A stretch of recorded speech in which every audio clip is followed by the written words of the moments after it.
tata cara beribadah di Gereja Bethel Indonesia Purwodadi. Jemaat yang datang menggunakan kendaraan pribadi diharapkan untuk memarkirkan kendaraan di tempat yang sudah disediakan.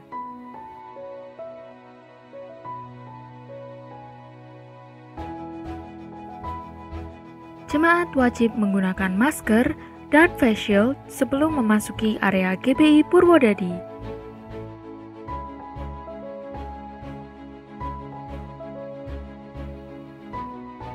Selanjutnya, jemaat wajib mencuci tangan 6 langkah menggunakan alat cuci tangan tanpa sentuh.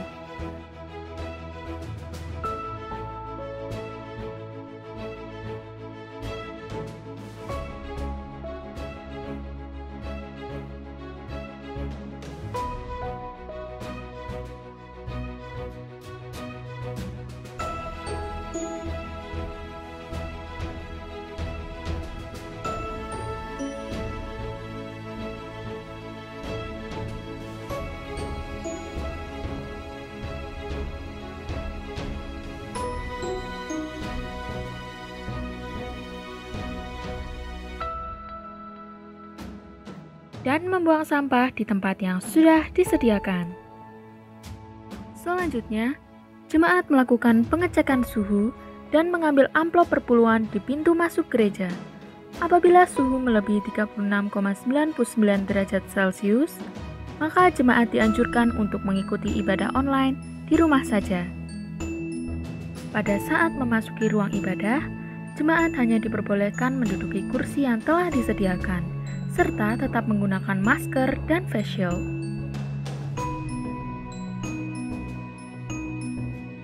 Seusai beribadah, jemaat dapat keluar dari ruang ibadah melalui pintu utama secara bergantian dan tidak meninggalkan barang atau sampah di ruang ibadah.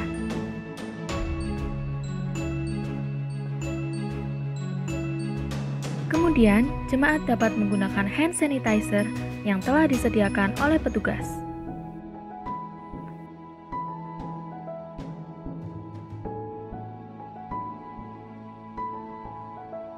Jemaat dapat memberikan persembahan di tempat yang telah disediakan di pintu utama. Jemaat tidak perlu menggunakan amplop untuk persembahan selain persembahan perpuluhan. Selamat beribadah, Tuhan Yesus memberkati. Shalom Bapak Ibu Saudara yang di gedung gereja, Shalom. Bapak Ibu Saudara yang di rumah-rumah, Shalom. Haleluya, pagi hari ini kita bertemu kembali Bapak Ibu Saudara untuk datang di hadapan Tuhan. Mari pagi hari ini kita mau bawa kerinduan kita di hadapan Tuhan. Amin Bapak Ibu Saudara. Mari kita akan siapkan hati kita akan berdoa.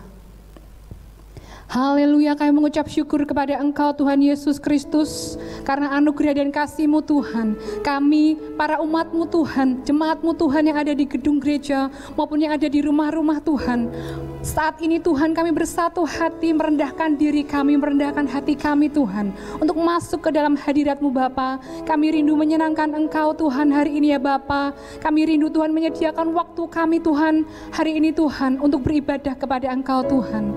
Mari Tuhan, mari Roh Kudus Engkau mau menjamah setiap kami Bapa. Kami rindu kepada Engkau Tuhan. Kami percaya Tuhan di dalam puji-pujian akan Engkau Tuhan ada mujizat yang besar Tuhan. Di dalam pujian penyembahan kepada Engkau Tuhan ada kekuatan baru Tuhan. Bahkan lebih dari itu Tuhan, Engkau mampu menjamah lebih dari Tuhan apa yang kami pikirkan ya Tuhan.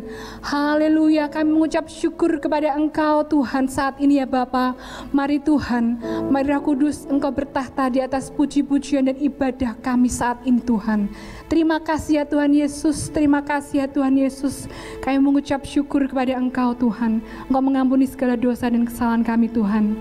Di dalam nama-Mu Tuhan Yesus, kami berdoa, kami mengucap syukur. Haleluya, haleluya, amin.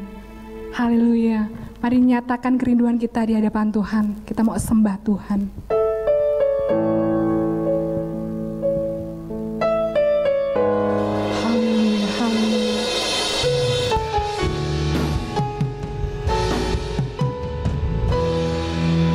Katakan, Engkau tahu di hatiku ada sejuta rindu untuk selalu bersamamu Yesusku. Izinkan kami Tuhan, menyenangkan hatimu lewat nyanyian hatiku. Biarkanlah ku menyembah walau tak dengan puisi yang indah. Biarkanlah Tuhan, amin, haleluya. Ku menyembah, memberikan hati ini, ku berserah dengan penuh kasih sayang. Biarkan Tuhan aku menyembah. Amin. Mari Bapak Ibu Saudara kita bangkit berdiri. Kita mau katakan, Engkau tahu di hatiku. Lepaskan roh Bapak Ibu Saudara untuk mengatakan ini kepada Tuhan. Katakan dengan segenap hatimu. Amin. Izinkan kami Tuhan, izinkanku menyenangkan hatimu lewat nyanyian hatiku. Katakan, biarkanlah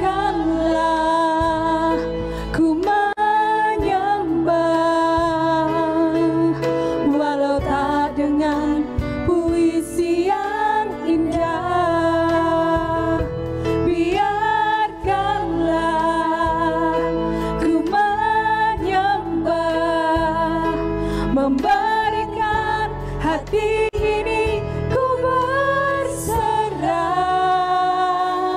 dengan penuh kasih sayang. Biarkan Tuhan aku menyembah. Lagi katakan, biarkanlah aku menyembah. Biarkanlah ku menyembah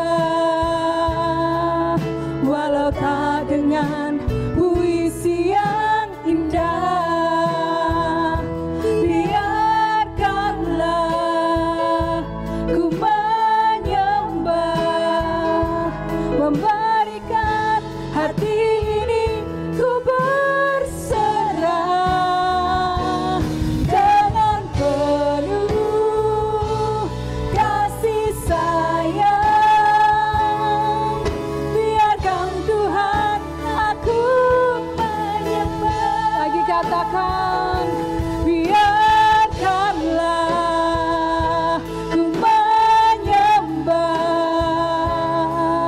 walau tak dengan puisi yang indah.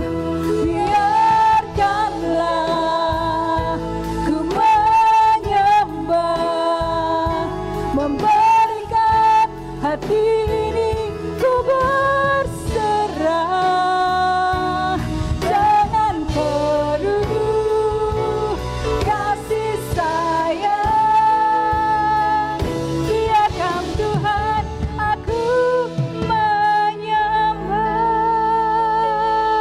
Lagi katakan kepada Tuhan Yesus, biarkan kami datang kepada Engkau Tuhan. Kami menyembah Engkau Tuhan, walau tak dengan puisi yang indah. Biarkanlah ku menyembah, memberikan hati ini, ku berserah dengan penuh kasih sayang. Biarkan Tuhan, kami mau sembah Engkau. Amin. Ku menyembah walau tak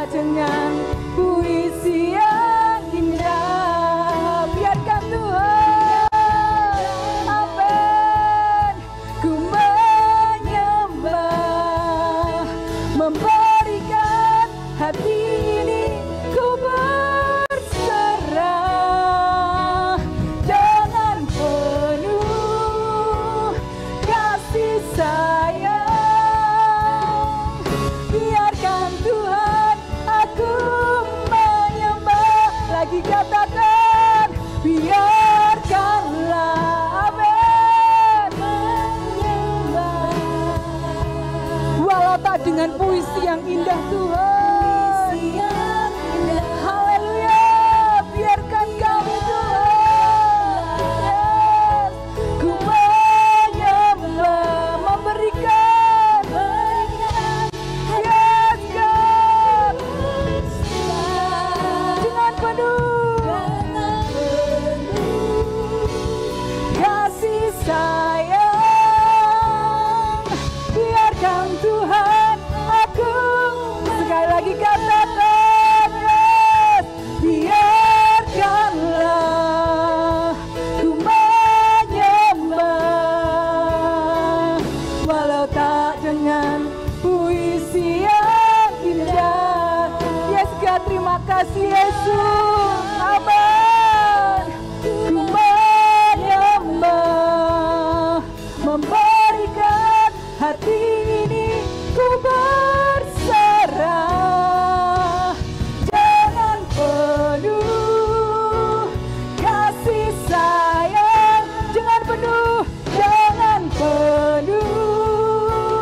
kasih sayang, dengan penuh kasih sayang, dengan penuh kasih sayang, biarkan Tuhan aku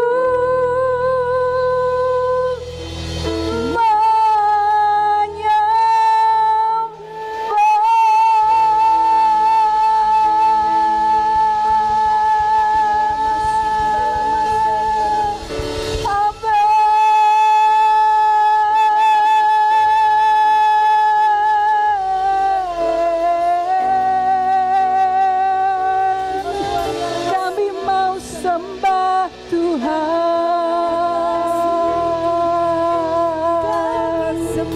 kami mau sembah Kau Tuhan, Engkau yang ada di tempat ini Tuhan. Kami mau tinggikan Tuhan, kami mau nikmati hadirat-Mu, kami mau nikmati kasih-Mu Tuhan. Kami mau bawa hati kami mau angkat suara menyembah Tuhan, meninggikan nama Tuhan, ya. Kami umat-Mu merindukan Engkau Tuhan Yesus. Kami angkat pujian, kami angkat penyembahan di hadapan-Mu Bapa, Raja segala raja. Kami mengucap syukur padamu Tuhan atas segala kebaikan-Mu dalam hidup kami. Tiada yang seperti Kau Tuhan, Engkau yang selalu menolong, Kau yang selalu bela kami, Yesus.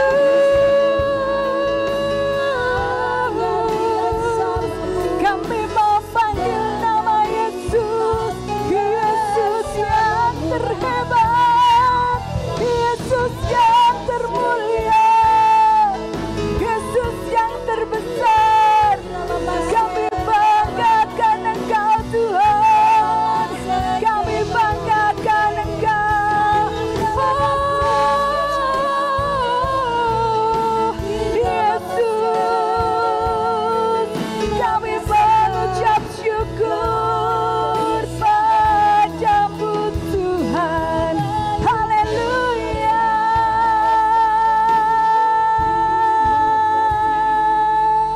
Haleluya, haleluya. Boleh berikan tepuk tangan Bapak Ibu Saudara bagi Yesus Kristus Tuhan kita. Amin. penghidup yang selalu senantiasa memberikan kekuatan jalan keluar, penghiburan. Amin. Yang percaya boleh katakan amin. Amin. Amin. Yes. Ku hidup karena percaya Kau yang berjanji setia. Pengharapanku selalu ada dalam-Mu Tuhan, selalu ada di dalam-Mu. Ku tidak akan pernah menyerah. Haleluya. Ku tidak akan menyerah meski dalam kesesakan. Seluruh hidup kita apa? Dalam genggaman-Mu Tuhan. Dalam genggaman. Lagi ya katakan ya, ku hidup karena percaya. Hidup karena percaya Kau yang berjanji setia. Pengharapanku selalu di dalam-Mu. Ku tidak akan pernah menyerah. Ku tidak akan menyerah meski dalam kesesakan. Seluruh hidupku dalam genggaman. Sebab kita apa? Sebab kita punya Tuhan yang besar. Yes. Aku punya Tuhan yang besar, yang telah berjanji dan sanggup menggenapi. Imanku bersepakat percaya kuasa-Nya.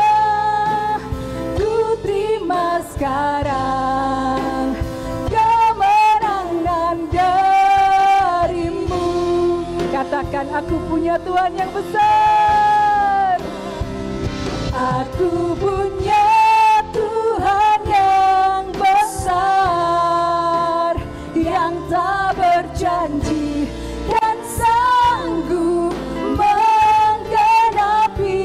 Imanku bersepakat percaya kuasa-Nya. Ku terima sekarang kemenangan dari. Katakan, ku tidak akan menyerah meski dalam kesesakan. Ku tidak akan menyerah meski dalam kesesakan. Seluruh hidupku dalam genggaman-Mu Tuhan. Dalam genggaman. Boleh angkat kedua tanganmu, katakan, aku punya. Wow. Yes.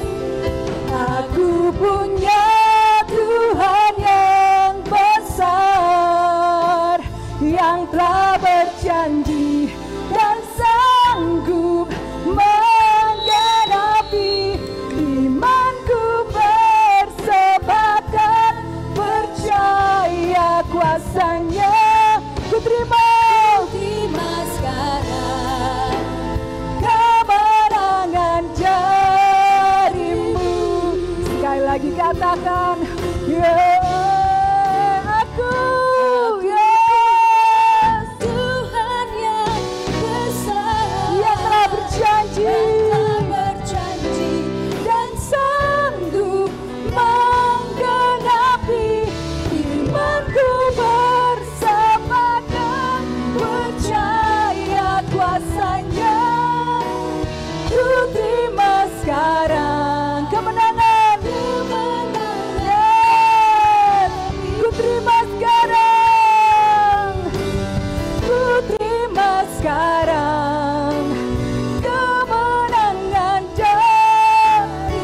lagi, katakan, ku terima sekarang, ku terima sekarang kemenangan darimu.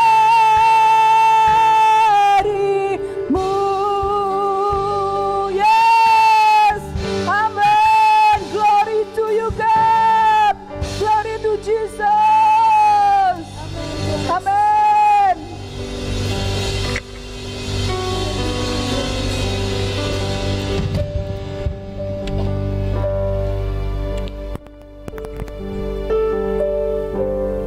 Bapa, kami sungguh menikmati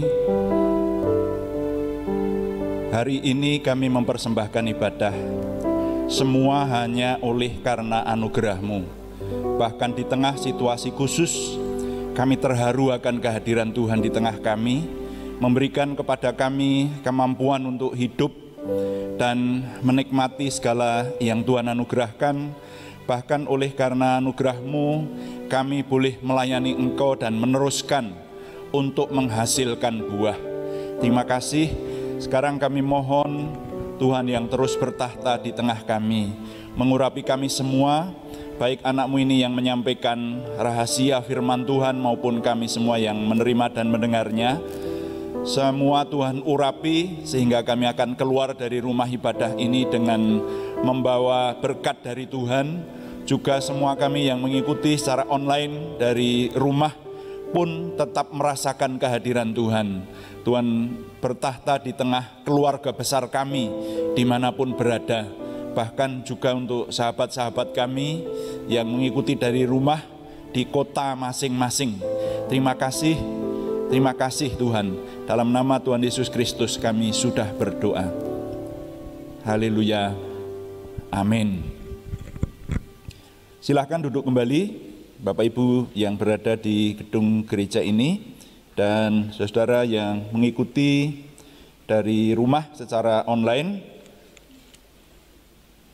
Untuk semuanya, shalom. Puji Tuhan, hari ini kita akan melanjutkan tema tahunan yang sudah diberikan Tuhan sejak bulan Maret yang lalu. Temanya menjadi berubah, yaitu di situasi khusus seperti ini. Tema kita adalah memperhatikan rahasia firman Tuhan dengan tema tahunan mempersiapkan kemenangan. Sedangkan mulai bulan November, hari ini adalah tanggal 15 November tahun 2020. Bulan ini temanya adalah tetap menghasilkan buah. Nah, sedangkan judul renungan hari ini, Tuhan memberikan kerangka keselamatan. Kerangka keselamatan. Saudara, kalau sudah kita belajar bahwa di tengah situasi khusus di mana banyak tekanan pun kita juga tetap harus menghasilkan buah, karena itulah yang harus terjadi kepada murid Yesus. Sudah kita pelajari, kita ini menjadi orang Kristen biasa atau menjadi murid Yesus. Kalau murid Yesus itu ucapan Tuhan Yesus jelas adalah yang menghasilkan buah. Kalau hidup tidak menghasilkan buah, maka kata Tuhan Yesus sendiri akan seperti ranting yang akan dipotong, dimasukkan ke dalam api untuk dibakar. Nah, ini firman Tuhan yang keras dan sudah kita teliti beberapa minggu yang lalu, termasuk minggu yang lalu. Bagaimana murid Yesus itu harus menghasilkan, bahkan di tengah-tengah situasi khusus seperti sekarang. Nah, sekarang kalau menghasilkan, minggu yang lalu kita mengingat tugas kita ini apa dan menghasilkan apa. Ya, sebagai murid kita harus berlaku seperti guru kita. Tuhan Yesus datang di dunia ini tujuannya menyelamatkan umat manusia, dan kalau dijelaskan lebih rinci lagi, proyek besarnya Tuhan itu diaplikasikan ke dalam 2 poin yang dapat kita ingat, yaitu memberitakan kabar keselamatan, itu yang pertama. Lalu yang kedua, penggembalaan. Jadi kita ini punya tugas 2 itu, memberitakan kabar keselamatan dan penggembalaan. Nah, hari ini kerangka keselamatan merupakan kelengkapan. Kalau kita memberitakan kabar keselamatan itu terus berita apa yang mau kita sampaikan ini? Dasar-dasarnya apa, keselamatan itu apa, dan seterusnya. Nah, ini akan kita lihat hari ini di dalam kerangka keselamatan, saudara-saudara. Jangan sampai kita mau memberitakan kabar keselamatan, tetapi kita tidak tahu apa-apa. Apa yang harus, dasar apa, kerangka apa yang harus kita pahami. Dan saudara-saudara sekalian, tidak mudah bagi saya untuk menyampaikan tema menghasilkan buah ini dengan kondisi sekarang, di mana ibadah ini dan juga renungan ini bisa diakses oleh semua orang, bukan hanya yang seiman dengan kita, tetapi juga semua orang boleh mengakses dan kapanpun, karena ibadah ini direkam. Jadi tahun-tahun mendatang masih akan bisa dilihat juga. Karena itu saya harus mohon hikmat Tuhan untuk menyampaikan tema penting ini kepada saudara seiman yang mengikuti ibadah ini. Mari kita baca dulu kitab Roma pasal 3 ayat 23 sampai 26 mendasari semua yang akan kita renungkan. Roma pasal 3 ayat 23 sampai 26 saya baca untuk saudara. Firman Tuhan. Karena semua orang telah berbuat dosa dan telah kehilangan kemuliaan Allah, dan oleh kasih karunia telah dibenarkan dengan cuma-cuma karena penebusan dalam Kristus Yesus. Kristus Yesus telah ditentukan Allah menjadi jalan pendamaian karena iman dalam darahnya. Hal ini dibuatnya untuk menunjukkan keadilannya karena ia telah membiarkan dosa-dosa yang telah terjadi dahulu pada masa kesabarannya. Maksudnya ialah untuk menunjukkan keadilannya pada masa kini, supaya nyata bahwa ia benar dan juga membenarkan orang yang percaya kepada Yesus. Nah, saudara, melanjutkan tema tetap menghasilkan buah, yang fokusnya adalah bahwa kita memiliki kewajiban untuk menyampaikan kabar keselamatan. Sekali lagi, kali ini saya ingin mengajak saudara semua jemaat yang dikasihi Tuhan semakin memahami sebenarnya apa isi kabar keselamatan itu yang diperlukan oleh dunia ini.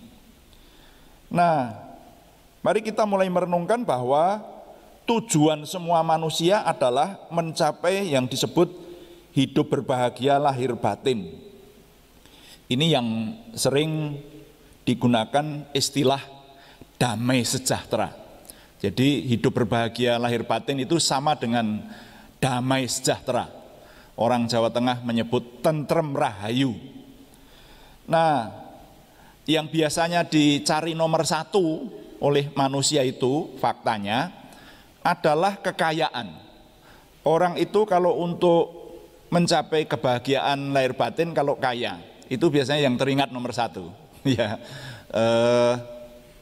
jadi orang bisa memiliki damai sejahtera ya kalau kaya, ya itu yang sepengamatan saya nomor satu yang diingat manusia.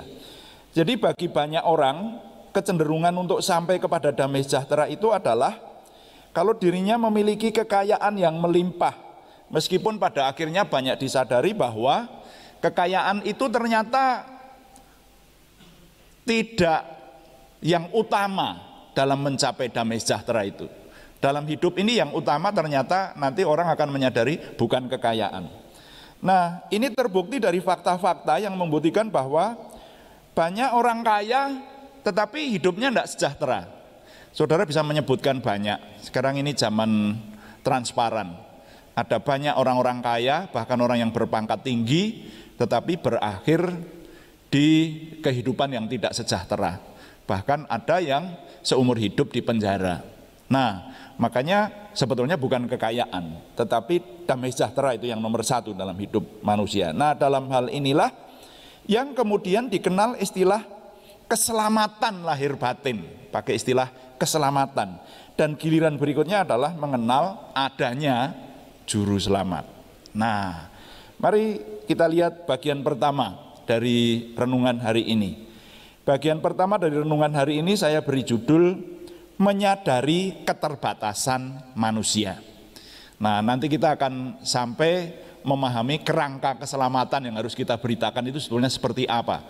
Makanya ini sebetulnya merupakan pengulangan atau pengajaran dasar dari iman Kristiani, tetapi memang dalam 1 tahun itu ada tema yang harus menyangkut pelajaran dasar dari iman Kristiani. Nah, menyadari keterbatasan manusia, saya ingin mengajak Bapak Ibu Saudara merenungkan atau memahami istilah keselamatan. Memahami istilah keselamatan. Saudara-saudara, istilah keselamatan atau kata selamat itu sendiri, saudara-saudara,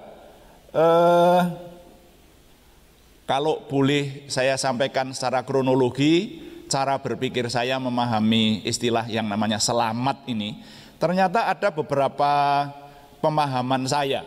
Saya sampaikan, misalnya ya, ini saya sebut mungkin poin pertama, selamat dalam arti tidak sakit jasmani. Jadi kalau orang ditanya hari ini selamat pagi, selamat semua? Ya, selamat dalam artian sehat, tidak sakit. Nah, seperti itu. Itu pengertian selamat. Makanya sering ada orang yang berkata, loh saya tidak perlu juru selamat toh. Saya tidak perlu keselamatan lebih lagi, orang saya sudah selamat kok. Kan seperti itu. Ya, ini selamat dalam arti tidak sakit. Lalu yang berikutnya, selamat dalam arti tidak mengalami kecelakaan. Orang pergi dengan kendaraan dari satu kota sampai ke kota lainnya tidak mengalami kecelakaan, maka kondisi itu diistilahkan selamat sampai tujuan. Itu artinya tidak mengalami kecelakaan. Lalu yang berikutnya, selamat dalam arti utuh, saudara. Contohnya, truk yang mengangkut telur itu terguling, ratusan telur pecah semua, hanya sisa 10 box yang bisa diselamatkan. Jadi selamat dalam artian tidak pecah atau utuh. Ini bisa digunakan untuk apa saja, bukan hanya telur ya.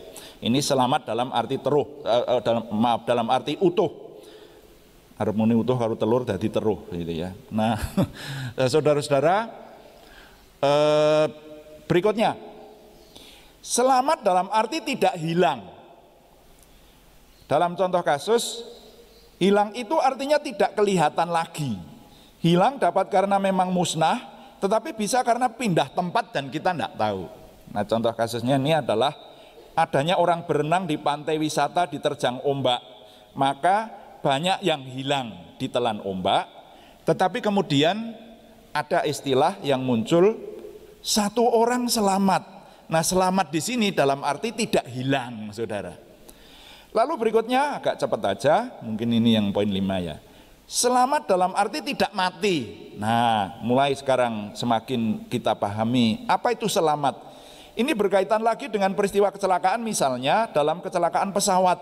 Dari 100 penumpang, 10 orang meninggal, yang lainnya selamat. Kenapa kok bisa disebut yang lainnya selamat? Karena tidak mati, saudara. Ya, jadi tidak mengalami kematian. Lalu yang berikutnya, yang poin 6, selamat dalam arti tidak masuk neraka. Nah, ini saudara, yang ini sudah menyangkut pengertian kerohanian. Yang diistilahkan jiwa yang selamat adalah jiwa atau nyawa yang tidak masuk neraka besok pada zaman akhirat, tetapi masuk surga. Dalam istilah keimanan Kristiani, Tuhan Yesus menggunakan istilah kematian kedua. Orang yang masuk neraka itu disebut oleh Tuhan Yesus kematian kedua, disebutkan dalam kitab Injil. Nah, lalu istilah selamat ini, mungkin ini poin yang terakhir di bagian pertama untuk memahami keselamatan. Selamat dalam arti damai sejahtera dunia dan akhirat. Ketika saya merenungkan hal ini, sebenarnya saya pribadi, saya membutuhkan damai sejahtera dunia akhirat ini. Jadi saya membutuhkan bukan hanya besok zaman akhirat saja, tetapi selamat itu juga, damai sejahtera itu juga saya butuhkan saat ini, nah besok sampai di akhirat, kalau sudah sampai akhir hidup di setiap kita ini, kita masuk di tempat kemuliaan. Nah ini yang dibutuhkan. Bagi saya ini adalah keselamatan yang sesungguhnya. Nah itulah bagian pertama, memahami istilah keselamatan. Bagian pertama tadi menyadari keterbatasan manusia. Lalu yang sedang kita renungkan di 7 butir ini tadi adalah poin pertama, sebut aja seperti itu ya, memahami istilah keselamatan. Nah sekarang mari kita menyadari, setelah kita memahami apa yang dimaksud dengan keselamatan, sebetulnya kalau keselamatan yang sesungguhnya itu adalah dunia akhirat. Itu yang diingini setiap manusia rasanya, bukan hanya saya, termasuk saudara tentunya. Tapi kita harus menyadari, masih di bagian pertama ini, yaitu bahwa manusia itu mengalami keterbatasan, saudara. Jadi sayangnya manusia ini mengalami keterbatasan, kelemahan, bisa salah, kekurangan, dan segala ketidakmungkinan yang lain yang tidak bisa dilakukan oleh manusia. Kita ini mengalami keterbatasan.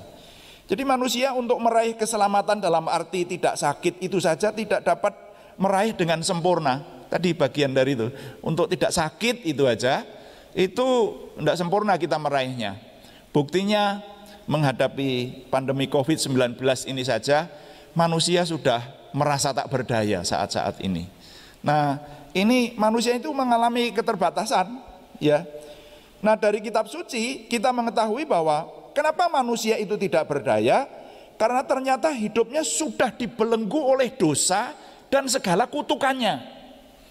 Saudara dan saya bisa sakit itu karena dosa dulu, karena Adam dan Hawa jatuh dosa, kita keturunannya mewarisi kutuk dosa, jadi bisa sakit. Kalau dulu enggak, saya yakin betul itu. Dulu waktu Adam dan Hawa diciptakan oleh Tuhan pertama kali, ya enggak sakit lah, karena dikatakan di situ sungguh amat baik, manusia masih belum kehilangan kemuliaan Allah. Adam dan Hawa waktu itu tidak telanjang. Adam dan Hawa waktu itu berpakaian. Pakaiannya apa? Kemuliaan Tuhan. Itu loh. Nah makanya ketika jatuh dosa, lalu apalagi dosa itu beranak pinak, maka hidup manusia jadi mengerikan.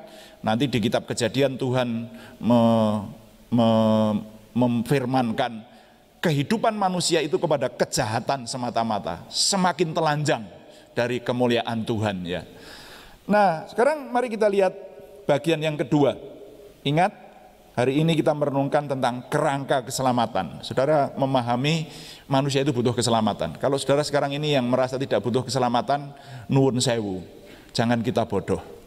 Ya, tapi mengertilah firman Tuhan, kita butuh keselamatan itu. Yang bagian 2 saya beri judul perlunya juru selamat. Nah ini, nanti kaitannya dengan manusia mengalami keterbatasan tadi. Jadi mari di bagian 2 ini kita merenungkan.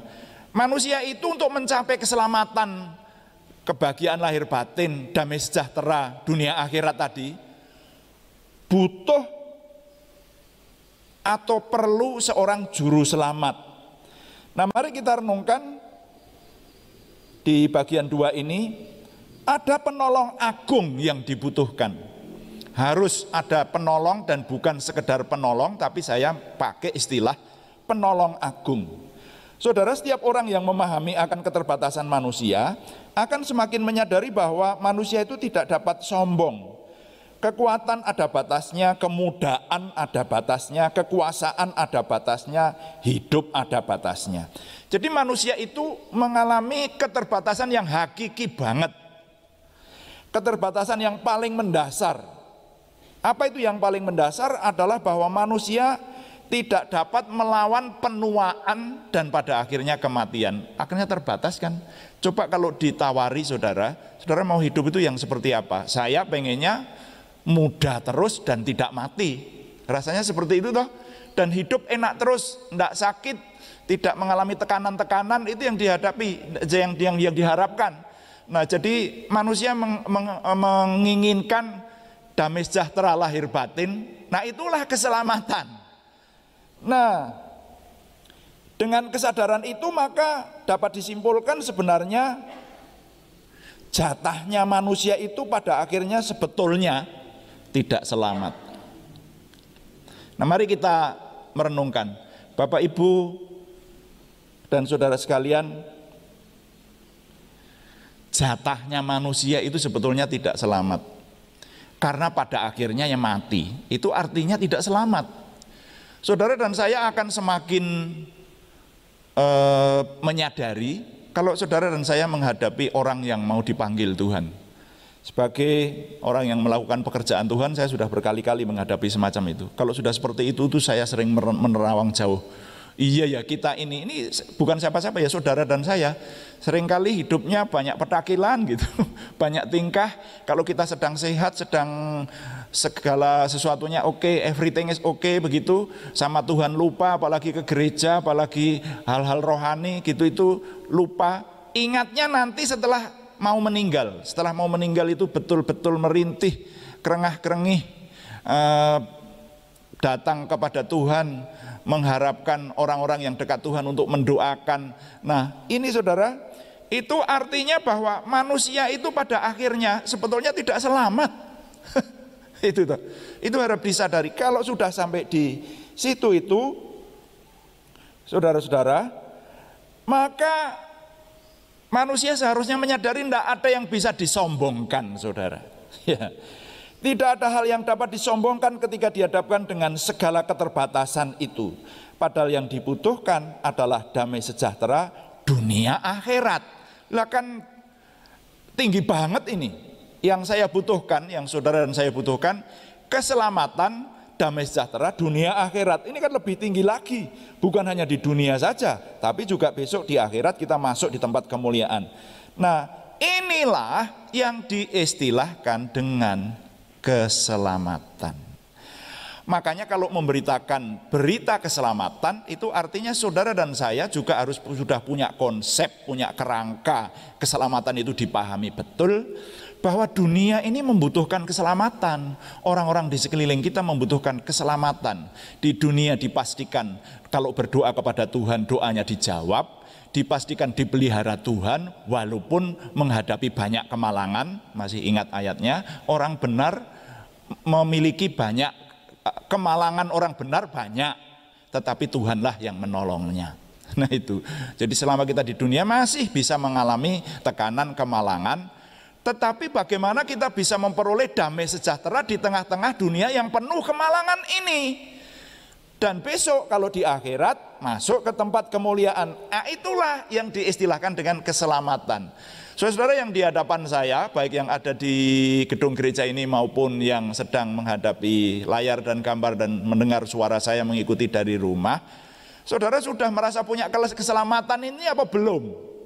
Sudah punya kepastian keselamatan ini dalam Tuhan Yesus Kristus atau belum? Kalau belum, nah berarti saudara belum memahami tentang kerangka keselamatan oleh penebusan juru selamat kita ini. Sampai di sini maka mau tidak mau kita manusia harus menyadari bahwa kita semua membutuhkan penolong agung yang memiliki kuasa atas segalanya. Itu bisa siapapun ya. Nah, penolong agung itulah yang kemudian kita sebut dengan juru selamat dunia. Siapapun yang menjadi juru selamat dunia, nah inilah karena nanti ada banyak juru selamat, makanya saya pakai istilah siapapun ini. Ada yang atau dianggap juru selamat, ya, atau sekedar penunjuk. Kalau penunjuk bukan juru selamat. Juru selamat itu mesti merangkul, mengambil dari tempat ia benar-benar sudah selamat, lalu kita digendongnya ke sana. Tapi kalau hanya sekedar nabi penunjuk, itu bukan juru selamat, saudara. Ya. Nah, mari kita lihat poin terakhir, poin yang paling akhir. Saya beri judul juru selamat dunia. Sudah kita sadari bahwa kita manusia butuh keselamatan yang sesungguhnya. Lalu keselamatan yang sesungguhnya itu tidak bisa kita raih sendiri. Ya, terbatas kekuasaan kita. Sudah toh, pada akhirnya juga akan mengalami warisannya itu hanya kematian. Nah lalu siapa yang bisa mengalahkan itu semua? Itu seorang juru selamat. Disadari atau tidak, sebenarnya setiap manusia di dunia ini membutuhkan juru selamat. Disadari atau tidak. Banyak orang bahkan mungkin ada yang tidak pernah mengucapkan kata juru selamat ini dalam hidupnya. Orang-orang kalau di luar keimanan Kristiani nggak ada istilah juru selamat, atau jarang. Manusia tidak dapat mencapai kesempurnaan hidupnya sendiri tanpa manusia ini membutuhkan juru selamat dunia. Jadi kalau kita membutuhkan damai sejahtera dunia akhirat, terus siapa yang dapat menolong kita ini? Dari sini muncullah usaha manusia yang sejak dulu mencari yang paling kuat, mencari yang paling kuat atau yang maha kuasa. Maka kemudian muncullah apa yang disebut agama. Makanya agama itu di dunia ini bisa bermacam-macam karena apa? Kebanyakan itu adalah usaha manusia. Agama itu artinya usaha manusia untuk mencari yang paling kuat. Nah, yang paling kuat itu siapa? Ada yang disebut dewa-dewa, ada yang disebut Allah, ada yang disebut Tuhan, ada yang disebut Yehuwah, ada yang disebut kekuatan supranatural, ada yang disebut apalagi Amaterasu Omikami, ya. Sejak zaman dahulu kala rupanya manusia mencari yang paling kuat itu melalui agama. Maka ada berbagai agama dengan berbagai cara penyembahan, termasuk berbagai yang disebut yang maha kuasa.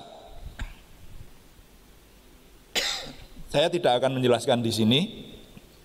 Mungkin waktu-waktu ke depan akan dilengkapi siapa yang disebut yang paling kuat ini. Nah, masalah ini kalau dilanjutkan akan memerlukan penjelasan panjang. Tetapi marilah kita langsung mengingat bagi kita umat Kristiani, memfokuskan tujuan kemana kita harus mengarahkan pikiran kita. Langsung aja kita sebagai umat Kristiani.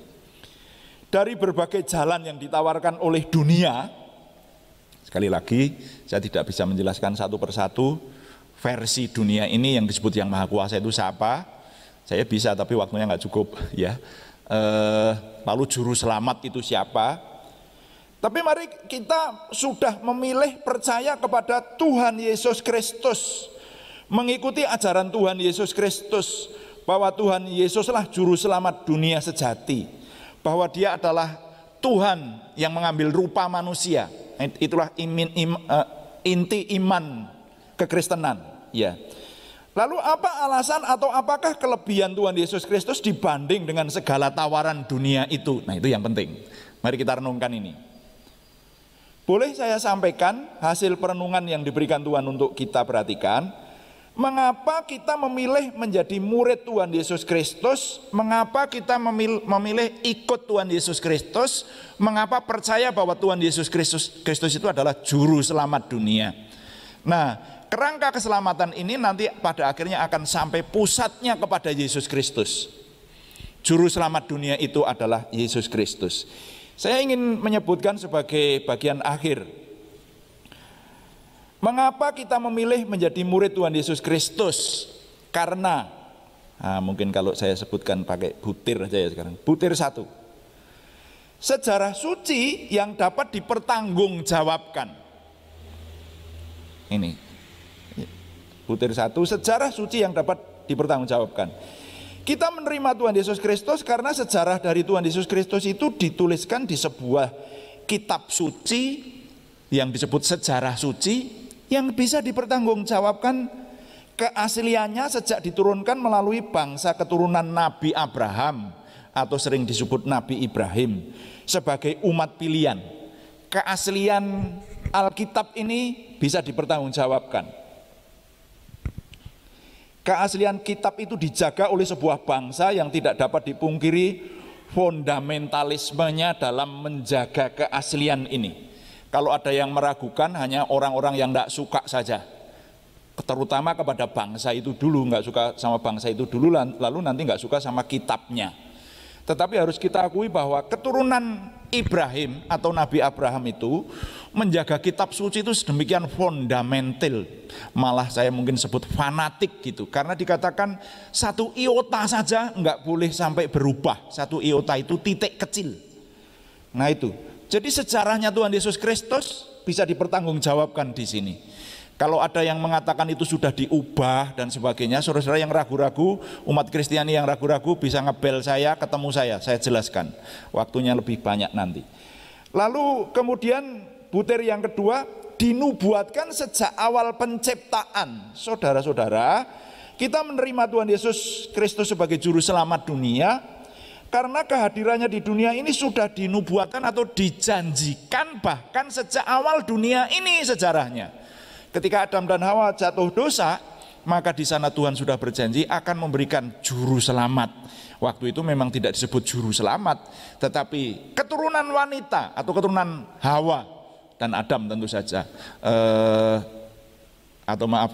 keturunan wanita bisa disebut begitu, karena nanti Yesus itu lahir bukan karena benih laki-laki, tapi karena Roh Kudus. Jadi keturunan wanita itu, keturunan Hawa itu yang akan mengalahkan iblis, itu yang akan menjadi juru selamat, Imam Besar Agung kita. Lalu yang ketiga, bukti-bukti keilahiannya yang sangat mantap. Saudara-saudara, kita menerima Tuhan Yesus sebagai juru selamat dunia karena bukti-bukti keilahian yang menyertai dari kelahiran sampai kepada kematiannya, dibunuh oleh bangsanya sendiri, sampai kepada bangkitnya lagi dan tidak mati lagi, dan perbuatan-perbuatannya yang luar biasa dalam membuat mukjizat. Saudara bisa sebagai umat beriman dapat menyebutkan banyak mukjizat yang dibuat oleh Tuhan Yesus Kristus itu. Itu menunjukkan keilahiannya. Yesus itu bukan manusia biasa dan bukan manusia yang dianggap sebagai Tuhan. Kebalik. Itu yang seringkali saudara-saudara dibingungkan kalau mendapat serangan seperti itu. Keimanan Kristiani itu kok manusia dianggap sebagai Tuhan. Bukan begitu. Yesus Kristus membuktikan dan sudah dijanjikan sejak awal. Ini tidak terjadi secara tiba-tiba. Ada manusia sakti terus disebut, wah ini Tuhan, itu bukan begitu. Ini dinubuatkan sejak awal kitab suci dituliskan yang kita percaya ini. Makanya Yesus itu keilahiannya itu mantap, saudara. Itu perbuatan-perbuatannya yang benar-benar beda dengan manusia biasa, tapi manusia yang penuh kuasa dari kelahiran sampai kematiannya sampai bangkit kembali. Puji Tuhan, Tuhan Yesus bangkit kembali. Kalau Tuhan Yesus tidak hidup dan bangkit kembali, saya nggak mau percaya kepada kekristenan. Ya. Lalu yang butir 4, fakta kuasanya yang tidak terbantah hingga kini. Sudah, kalau ini saya sebentar aja saya jelaskan. Sampai hari ini nama Tuhan Yesus Kristus yang dijanjikan oleh Tuhan bahwa namanya itu punya kuasa untuk menjadikan mukjizat itu ada. Dan itu bagi jemaat di tempat ini rasanya sudah tidak asing. Sudah di tengah-tengah kita ada banyak yang menerima mukjizat oleh nama Tuhan Yesus Kristus yang menolong dalam kesehatannya, dalam kondisi hidupnya. Tuhan tolong doa-doa yang dijawab dan seterusnya, itu bahkan mukjizat yang nyata. Lalu butir 5, pembaharuannya maksud saya ajaib dan nyata. Pembaharuan yang dilakukan oleh Tuhan Yesus itu ajaib dan nyata. Saudara, saya sendiri mengalami dan Bapak Ibu banyak mendengar kesaksian. Tuhan Yesus mengubahkan oleh kuasa pimpinan Roh Kudus itu banyak orang yang susah mendapat penghiburan, orang tertekan mendapat kelepasan, orang putus asa mendapat pengharapan, orang jahat mendapat pembaharuan menjadi orang benar. Prinsipnya Tuhan Yesus datang memberikan damai sejahtera kepada siapapun yang mau menjadi muridnya. Yang paling tidak bisa saya terima adalah ada orang jahat yang diubahkan oleh kuasa nama Tuhan Yesus dan firman-Nya ini menjadi orang baik dan benar. Sungguh luar biasa. Di sebalik khotbah hari ini, sebalik renungan ini, saya bisa menyebutkan orang-orang yang di depan mata saya yang tadinya jahat sedemikian rupa diubah menjadi baik sedemikian rupa. Saya bisa menyebutkan nama-nama mereka oleh anugerah Tuhan, saudara. Ya. Nah, lalu yang berikutnya butir 6 adalah Yesus menjadi imam besar agung yang hidup. Nah, ini. Semua fakta itu akhirnya mengarah kepada pribadi Tuhan Yesus Kristus sebagai imam yang melebihi semua imam agung di dunia ini. Imam adalah perantara manusia berhubungan dengan Tuhan.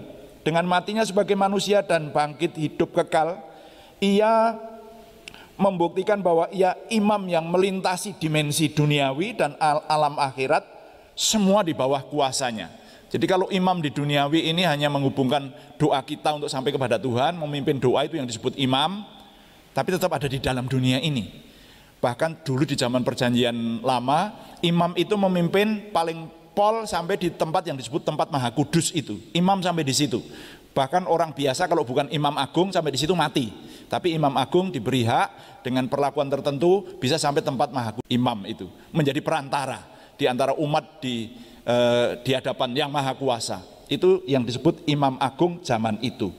Tapi Tuhan Yesus Kristus sekarang ini sudah hidup dari mati dan naik ke surga. Makanya dia bukan hanya disebut imam agung, tapi imam besar agung. Imam besar agung yang melintasi dimensi duniawi, tetapi dia sampai kepada surgawi, dimensi akhirat gitu. Nah, ini kita punya imam. Nah, itulah makanya dia layak dan sanggup menjadi juru selamat kita.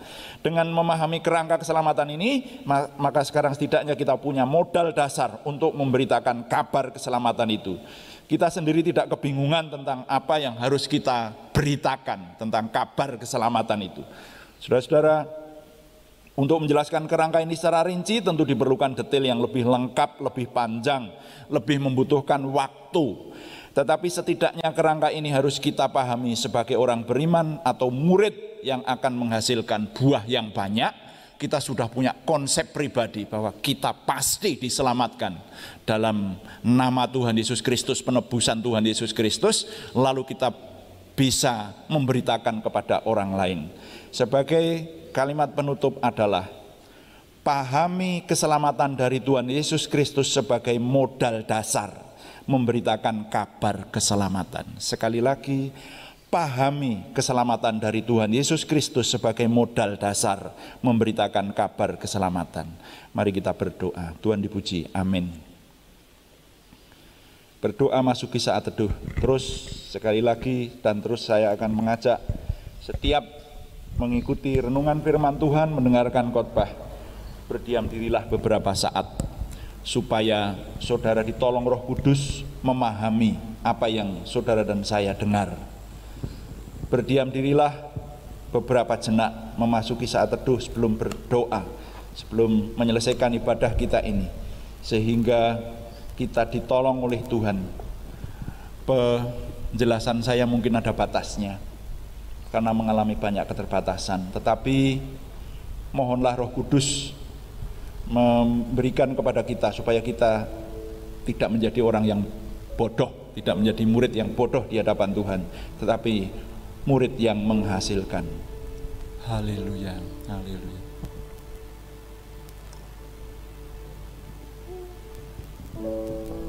Haleluya, haleluya, haleluya.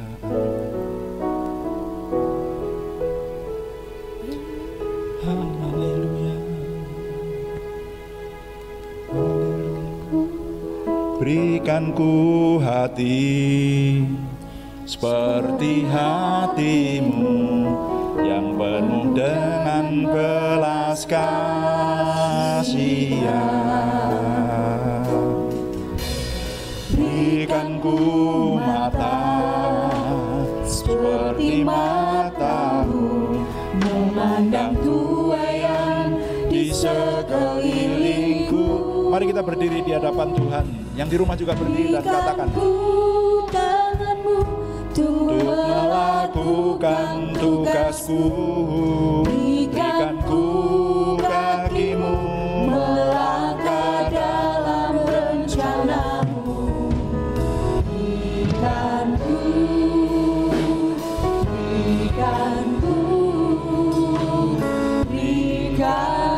hatimu.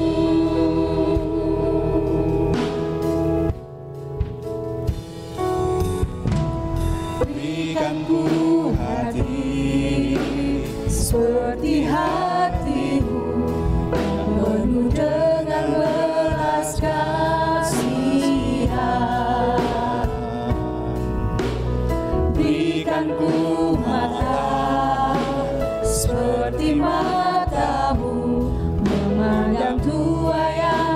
di sekelilingku. Berikan ku tanganmu untuk melakukan tugasmu.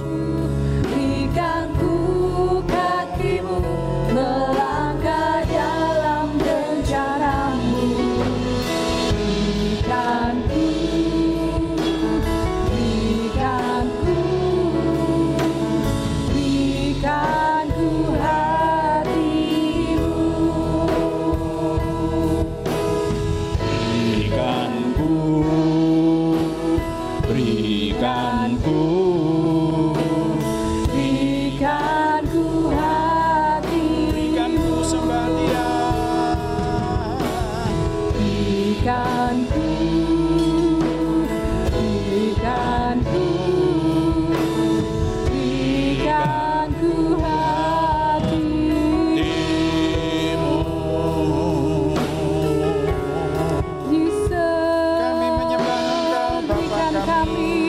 kami membawa hati kami untuk melihat Tuhan yang di sekeliling kami, Tuhan.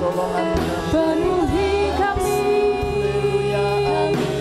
dengan kuasa-Mu. Penuhi kami dengan anugerah-Mu.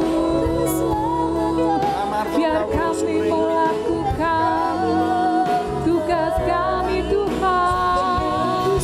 Penuhilah dengan anugerah-Mu.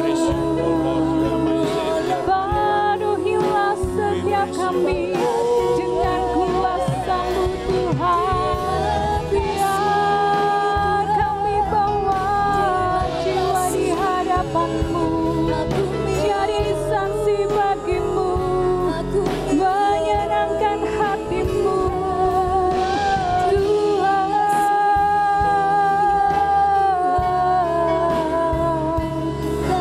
Biar Engkau disenangkan, biar Engkau disukakan, oh Tuhan.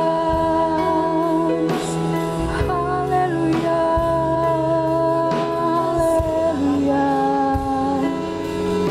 haleluya, haleluya. Haleluya, amin. Bapa yang kami kenal dalam nama Tuhan Yesus Kristus, bersyukur firman-Mu mengungkapkan kerangka keselamatan bagi kami. Anak-Mu ini mengalami keterbatasan dalam menjelaskan segala sesuatunya, baik keterbatasan waktu maupun kemampuan, tetapi kami mohon Roh Kudus yang tidak terbatas itu terus menolong kami sehingga firman-Mu berbuah, baik kami yang ada di gedung gereja ini mengikuti kebaktian ini maupun kami yang mengikuti secara online di rumah kami masing-masing dimanapun kami berada. Tuhan terus hadir di tengah kami, menolong kami sehingga kami memperoleh pengertian baru, hal-hal yang baru sebagai modal bagi kami untuk terus melayani dan menyembah Tuhan. Terima kasih Bapa. Dalam nama Tuhan Yesus Kristus kami berdoa. Haleluya. Amin. Tetap berdiri saudaraku. Mari Bapak Ibu Saudara, sebelum kita mengakhiri ibadah kita akan mengucapkan visi dan misi GBI Purwodadi. Visi tertanam, bertumbuh dan berbuah. Kamu telah menerima Kristus Yesus Tuhan kita. Karena itu hendaklah hidupmu tetap di dalam Dia. Hendaklah kamu berakar di dalam Dia dan dibangun di atas Dia. Hendaklah kamu bertambah teguh dalam iman yang telah diajarkan kepadamu, dan hendaklah hatimu melimpah dengan syukur. Misi: menjadi murid Tuhan Yesus Kristus yang dinamis, bertumbuh dalam iman, meraih berkat rohani dan jasmani, untuk menjadi berkat keselamatan bagi lingkungan, kota, bangsa, negara, dan seluruh dunia. Mari kita mengakhiri ibadah hari ini dengan doa syafaat dan doa berkat, dan berdoa mempersembahkan persembahan kita. Bapa di surga, kami mengucap syukur hari ini kami mempersembahkan ibadah kami, dan kami juga Tuhan berikan kemampuan untuk mempersembahkan persembahan kami. Kami tahu persembahan adalah bagian dari ibadah ini, ibadah kami semua, karena itu berikan kepada kami boleh mempersembahkan lebih lagi dibanding hari ini. Karena kami tahu kalau kami mempersembahkan semakin menjadi baik, kami sudah Tuhan berkati lebih dahulu. Terima kasih Bapa di surga, terima persembahan ini kuduskan dan menjadikan nama Tuhan dimuliakan melalui jemaat di tempat ini. Tuhan memberkati, menyertai, memimpin, melindungi dan mengarahkan, mengendalikan semua kami yang mengelola persembahan ini sehingga menjadikan nama Tuhan dimuliakan, kerajaan Tuhan dilebarkan, kami semua diberkati. Terima kasih Bapa, kami sekarang juga mempersembahkan doa syafaat kami. Kami menyerahkan bangsa dan negara kami, Tuhan, yang memberikan pemulihan segera sehingga kami segera dapat menikmati kembali segala pemulihan di bidang sosial, ekonomi, pergaulan, kesehatan, segala sesuatunya dalam damai sejahtera-Mu. Kami menyerahkan pemerintahan kami, Tuhan, yang memberkati, ada dalam keamanan, kesejahteraan, kemantapan yang dari Tuhan. Kami menyerahkan tempat di mana kami tinggal, di sini di Kota Purwodadi, Kabupaten Grobogan, bahkan juga di tempat kami masing-masing yang mengikuti ibadah ini. Tuhan memberkati, menjadi tempat yang baik buat kami dan damai sejahtera Tuhan turun atas kami. Terima kasih Bapa di surga, kami berdoa supaya Tuhan memberkati jemaat di tempat ini. Tuhan memberkati dengan rumah ibadah permanen yang sudah lama kami doakan, Tuhan yang memberi dengan kemurahan Tuhan. Kami menyerahkan, Tuhan yang terus menolong, yang sakit Tuhan sembuhkan, yang ulang tahun Tuhan berkati dengan umur panjang, rezeki yang lancar dan iman yang semakin teguh kepada Tuhan.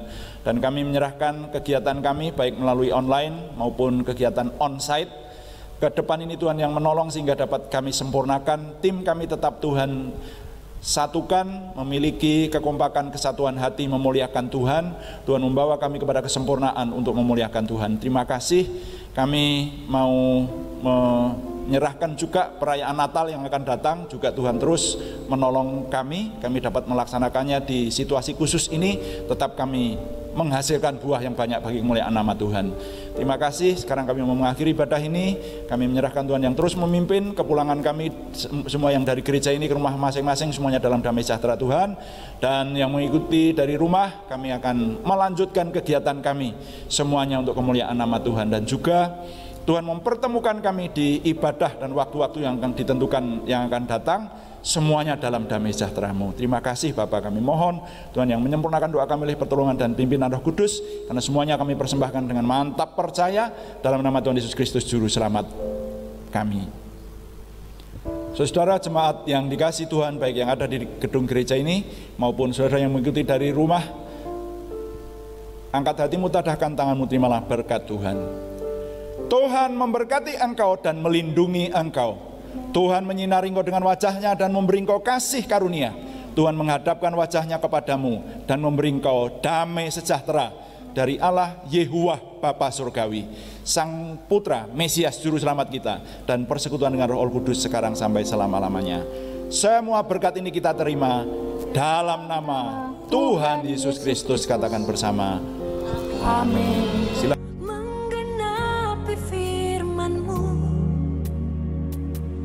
Tanda mujizat sertai tiap langkah.